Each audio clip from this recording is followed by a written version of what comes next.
कहीं न कहीं उनका ये जो टिप्पणी है वो पूरे महिला समाज को, राजनीति में ही नहीं पर जो भी महिला अपने क्षेत्र में, किसी भी क्षेत्र में अगर आगे बढ़ना चाहती हैं तो उनके लिए बहुत आपत्तिजनक और निराशाजनक है। टिप्पणी के खिलाफ कार्रवाई करनी चाहिए। पप्पू यादव जी को पूर्ण तरीके से क्षमा मांगनी चाहिए सभी महिलाओं से। मुख्यमंत्री श्री सम्राट चौधरी जी के नेतृत्व में फ्लोर टेस्ट होगा और पूर्ण बहुमत से फिर से एनडीए की सरकार बनेगी। कहीं न कहीं राजनीति में ये कुछ अलग ही नीच स्तर को स्थापित कर रहा है।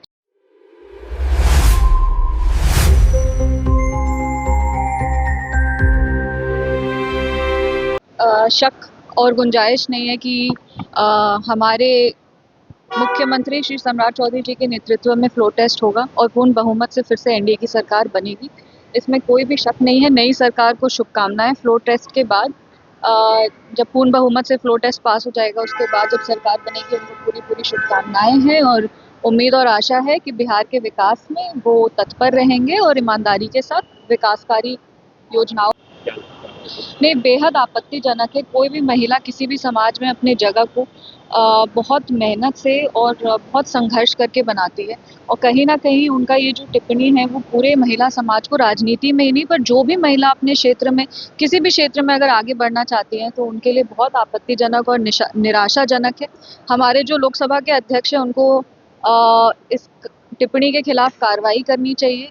पप्पू यादव जी को पूर्ण तरीके से क्षमा मांगनी चाहिए सभी महिलाओं से और ये हम सबको मिलकर सुनिश्चित करना चाहिए कि कोई भी नेता किसी भी पब्लिक स्फेयर हो या फिर वो प्राइवेट स्फेयर हो, इस तरह का कमेंट महिलाओं के जो अचीवमेंट्स है, जो महिला जिस चीज़ के लिए सक्षम है और महिला जब आगे बढ़ती है तो इस पे कहीं एक तरफ जहां हम लोग महिला आरक्षण बिल पास करने का प्रयास करें कि महिला का प्रतिनिधित्व बढ़े, वहीं दूसरी ओर जो महिला का प्रतिनिधित्व आगे बढ़ रहा है उसकी छवि को धूमिल करने का प्रयास किया जा रहा है। इसीलिए हमारे लोकसभा अध्यक्ष जी को पप्पू यादव जी के खिलाफ कार्रवाई जरूर करनी चाहिए। खड़गे के बयान में खड़गे ने जिस तरह प्रधानमंत्री होता है उनको नोटिस जारी किया गया। नहीं, बिल्कुल जो आपत्तिजनक शब्दों का प्रयोग हुआ है और जिस तरीके से कांग्रेस पार्टी के नेता लगातार हमारे यशस्वी प्रधानमंत्री श्री नरेंद्र मोदी जी के बारे में बोलते जा रहे हैं, कहीं ना कहीं राजनीति में ये कुछ अलग ही नीच स्तर को स्थापित कर रहा है और हम सबको मिलकर के इसके खिलाफ आवाज उठानी चाहिए। तो लगातार सरकार पर लॉ एंड ऑर्डर और कह रहे हैं कि सरकारी खजाना खाली है, लोग मंत्री बनने के लिए। देखिए, तेजस्वी यादव जी विपक्ष के नेता हैं, वो कुछ ना कुछ तो कहेंगे। कोई भी बिहार का खजाना खाली नहीं हो रहा है।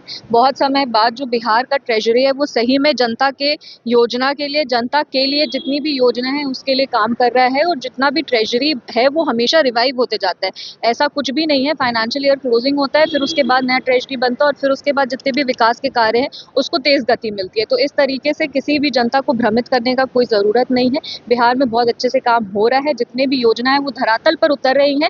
जो हमारा खजाना है उसका सदुपयोग हो रहा है, उसका दुरुपयोग नहीं हो रहा है, वो जनता के लिए यूज हो रहा है। तो ऐसे भ्रमित बातें फैला के जनता को भ्रमित ना करें।